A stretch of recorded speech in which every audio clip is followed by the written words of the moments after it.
Welcome back to Talking Europe. A total change of topic now for the second half of the show.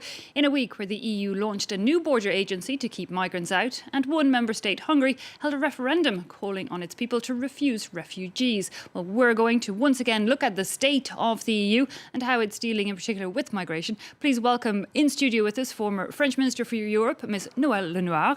Hi. Ms. Lenoir, thanks for being with us. Can we start with your opinion perhaps on that referendum we saw in Hungary? It's hailed by Hungarian leader Viktor Orban as a success. He's going to change the constitution in order to ratify it and make it legal. This absolute refusal to play with the EU rules and the EU relocation system. Well, Mr. Orban is a politician who lies to his people. But everyone knows that he has about 1/3 of the population following him today through this referendum, because he couldn't have the sufficient 50% of turnout to say that he is really a winner. So it's good news. I think that Mr. Orban is weakened. You say good news for Europe, and on the other hand, it looks like the EU hasn't reacted very much at all. There's been no consequences for the fact that Hungary still refuses to take part in this majority decision, which is in line with the EU rules. You are right. I think that the European Union is weakened because there is a wave of populism everywhere. In fact, not only in Eastern Europe, which is clearly not only a wave of populism, but populism governments, such as in Slovakia, in Hungary, in Poland, which is very worrying. On the other hand, member states are not prepared to take action and to inflict sanctions. And I think that it is time to take action against Mr. Orban, as was recently announced by Scandinavian countries. Yeah, indeed. Sweden, Finland, all saying they're possibly going to bring Hungary to the Court of Justice because they want to send people back according to the Dublin regulation. A number of refugees, they say, registered first in Hungary, so it's not their problem, it's Hungary's. We'll speak a little later, government spokesperson on the line from Budapest. But before we get there, you're a former Minister for Europe for France. You held that office just until 2004. So really at that time of EU enlargement, you were very pro, I believe, expanding the members of the EU. Do you have some regrets, though, when you see what it has turned out to be? I don't have regrets, because I think that reunification of Europe is really what was to be done, because, as was said in 1950, that is to say a long, long time ago, by Mr. Schuman, Minister for Foreign Affairs, who launched the European project, reunification of Eastern and Western Europe is really the purpose of the European building. But on the other hand, I'm a bit disappointed, I must say. And I'm very much disappointed by the Visegrad group, gathering Hungary, Poland, Czech Republic, Slovakia, and because they are anti-European. And you cannot be in and out. Well, there was one event this week that many EU leaders were heralding as a sign that indeed the EU could work together and make decisions and put them into action. It was the launch of the European Border and Coast Guard Agency, one that will replace Frontex. Charles Pellegrin tells us more about it. It's being called a beefed-up Frontex. And while the European Border and Coast Guard Agency doesn't have as snappy a name as its predecessor, it does hold more power. Frontex showed its limits last year when it was unable to deal effectively with the influx of hundreds of thousands of people entering Europe. The new agency will no longer depend on the goodwill of individual member states. Instead, it will be placed under direct European control. It'll be able to intervene anytime and anywhere on the EU's border. It will also have more staff with 1,000 employees and 1,500 border officers, more funds with an annual budget of 322 million euros, and could have its own equipment like patrol vehicles. This is the result of months of negotiation between the 27 member states. Divided on the question of welcoming migrants, they've managed to agree on beefing up security at EU borders. The EBCG will have to rise to the challenge. So far this year, it's believed 3,500 migrants have drowned in the Mediterranean as people continue to make the journey to Europe. Well, joining us now is Hungary's Secretary of State for Public Diplomacy, Mr. Zoltan Kovacs. Mr. Kovacs, thank you for joining us live from Budapest. We've just been looking briefly at a report on this new EU-wide border security or Coast Guard. that was launched in Bulgaria. Can you give me your reaction to that? Is that going to change for Hungary how it sees the refugee crisis in the EU? Well, one of the major steps towards something more effective and efficient on the ground, we believe, is indeed a organized and reinforced border protection system. So we welcome the operation. But if you take a look at time behind us, that is the year and a half, it's also true that this agency, this new agency, should bring help to where it is needed. But a lot depends on the member states' ability to protect their borders. And in that, Hungary has shown example, and I believe the Visegrad Force have supported Hungary showing that. Well, Hungary has refused to take any refugees despite that qualified majority decision on an EU level. Will Hungary be putting forward funds and people into this new EU border guard? If I can come back to the first half of your question, no, we never refused to take refugees. What we refuse is to continue or let continue illegal migration on the borders of the European Union as it is happening today. Keep in mind that refugees are political and legal status. Up until we are able to establish who's a refugee, we have to talk about illegal migrants, and that is what is happening in Italy, in Greece, and at the land borders of the European Union for the moment. So indeed, one of the first steps is to reinforce your ability to differentiate between migrants and refugees, and that's why we support and we participate in Frontex. We've been participating. We provide help not only within Frontex and within the European Union, but we have also provided help for, say, Serbia or Macedonia. Mr. Kovacs, I have also with me in studio France's former Europe Minister, Ms. Noëlle Lenoir, and I believe she has a quick reaction to what you're saying on these refugee situation. Ms. Lenoir. Yeah. You don't agree with this? I'm a bit surprised because there is no legislation in Europe which accepts illegal immigrants. On the contrary, and that's why you have the Schengen information system and that there is a reform of this agency. So why is it that you are going to change your constitution? Because there is no contradiction between fight against illegal migration and the European Union. What's the purpose of the change of your constitution after the defeat of the referendum launched by Mr. Orban? Well, there's no contradiction at all. We've seen 1.5 million people last year. According to the statistics of Eurostat, 800,000 so far this year coming illegally to the European Union. So and very obviously those schemes that are being set up on behalf of the Commission are trying to set up a distribution system which is going to redistribute those who have already arrived to the European Union.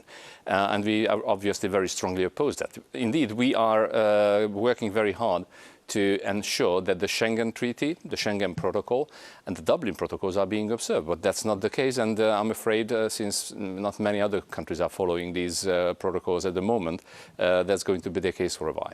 And therefore, any decision about who is a refugee, who's getting any kind of legal status, comes together with the chaos you would find on the European borders. Well, Mr. Kovacs, the referendum was asking the people, to not allow Brussels basically impose this quota system of relocation of refugees across the EU. It was a referendum that saw less than half of the country go to the polls, and yet your government is going to ratify it and make it legally binding. How is that fair on the 60% plus that didn't vote in favour? Yeah, we can go down to the level of numbers, but keep in mind that 40-45% of the Hungarians basically never go to the voting booths, so you can discount them. The reason behind part of the reason they weren't going to this referendum binding is that hang on for a second, is that 3.3 million votes showing to the very same direction, saying a no to compulsory quotas cannot be disregarded. That's why it's politically binding. And indeed, there is a threshold, a quorum in the new law about referenda in Hungary. But that was to ensure that even in face of the government's or parliament's majority, it would be possible to enforce law, new decisions, if someone private citizen or an opposition party wanted. Mr. This time it Kovacs, was the government which initiated the referendum. So obviously, both politically and legally, this is binding for us. Mr. Kovacs, are you not in some ways in a state of denial? I mean, many people did not go out to vote for the very reason that not voting would mean that it wouldn't give legitimacy or legality to the ballot. You're just denying the vote of the people. No, that's not denying. I mean, keep in mind that back in 2014, this government was able to form a two-thirds majority government supported by two-thirds in parliament with 2.1 million votes. This time we've received over 1 million more. So that's a clear-cut majority behind the decision, and that's a clear-cut message and the reinforced mandate for the government. I would like to know, Mr. Kovacs, what is the content of your reform of the constitution? Can you express it? Can you tell us what will be submitted to the parliament, to the Fidesz? Well, completely in line with European law and all the values we all share in Europe, it is going to forbid the settlement of the compulsory settlement of alien populations in the country. We are just formulating that text. Maybe this afternoon or the latest beginning of next week, we are going to submit it to Parliament. Even refugees. Did you ratify the Geneva Conventions on Refugees at the UN level? Is Hungarian obviously we part? did, but the So Geneva Convention never refugees. suggested that people has the right to travel several countries around the world to reach freely their destination and choose. Read carefully the Geneva Convention. What is happening at the borders on behalf of the migrants we are facing here is a complete disregard of the Geneva Convention. Mr. Kovacs, I believe under the EU relocation system, Hungary was asked to take in 1,294 refugees. One wonders how you can be part of this European Union bloc. It was a majority decision. You know, Hungary gets a lot of EU aid, something like 26 billion in structural funds between 2014 and 2020.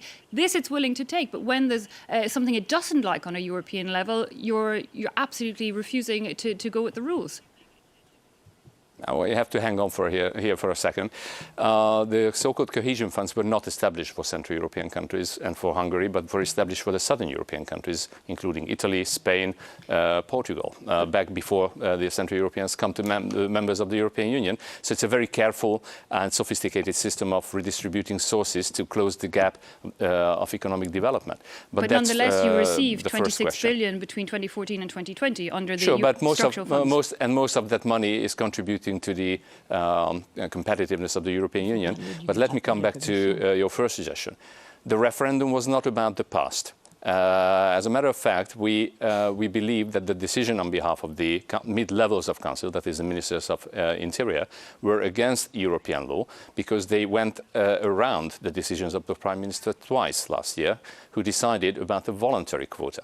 So we believe that was unconstitutional and illegal on behalf of the European Union. That's why we went to the European Court. So you don't agree with the values of the EU. You agree with the aid and the monetary side of the EU, but you don't agree with EU values? But why would you suggest that we are not agreeing with the values? We believe that agreeing with the values, first of all, brings about the necessity to keep the rules.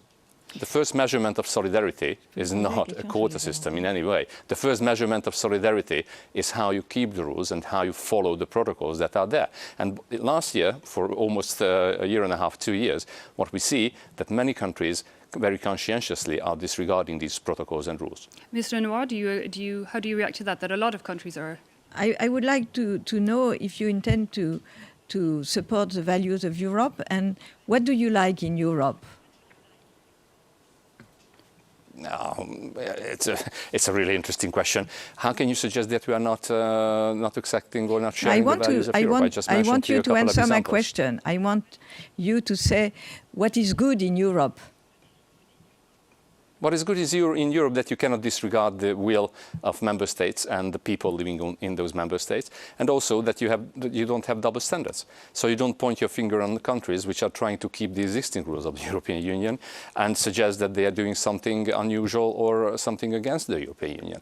Take a look at again the last year. Okay, so Hungary is the only countries which were country in affected Europe by illegal migration disregarded all European contracts, all European rules, and they let people move freely within the European Union without consent, with our own ability to identify who they are.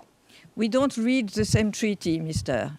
Kovacs. We don't read at all the same we European read the same treaty. The treaty I talks think about that Hungarian language is very different from the treaty. Very different indeed. I think it's a big problem for democracies that in Europe. Everybody should keep all the rules that are there in Europe. And again, you can't point your finger on Hungary in that respect.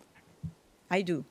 Okay, Mr. Kovacs. One other thing that's come up recently about Hungary is some of the residency permits. Now, it's something the EU does, a lot of EU countries do, but basically sell government bonds, sell a permission to non-EU nationals to have access to the Schengen zone. And I believe Hungary is actually the cheapest and easiest to get these non-EU residency permits. Is that not going against the idea of not wanting to let people into the EU? No, because as you suggested in the first part of your question, that's a normal European procedure. But we it's try to cheaper incite investment, in Hungary and more common. and all of those who are coming to Hungary are undergoing a 3, 4, 5 level security check, like in any other European country which has the very same scheme. Okay, Mr. Kovacs, I'm being told our live satellite from Budapest is over. We're going to have to leave it at there. But thanks so much for joining us here in this Talking Europe show. Ms. Lenoir, we went through a lot of topics there with Hungary. We're coming up to that 60th anniversary of the Treaty of Rome, of the European Union in a while. How do you see it standing? Will we be celebrating next March? Yes, it will be celebrated, of course, and I think it's a big success, even though we are, of course, struck by populism, which is a situation partially understandable because of the financial crisis and also the problem for middle-class people who don't feel that progress, economic and social progress, is there for them. So we have to tackle this issue, but I believe that even Hungary, they didn't say they want to leave. So it must be good. It must be very, very good indeed for them to hate Europe and then to stay at the same time. Ms. Lenoir, thanks indeed for joining us. Thanks again also, of course, to Mr. Kovacs, who joined us live from Budapest. That brings us to the end of this edition of Talking Europe. See you again next time.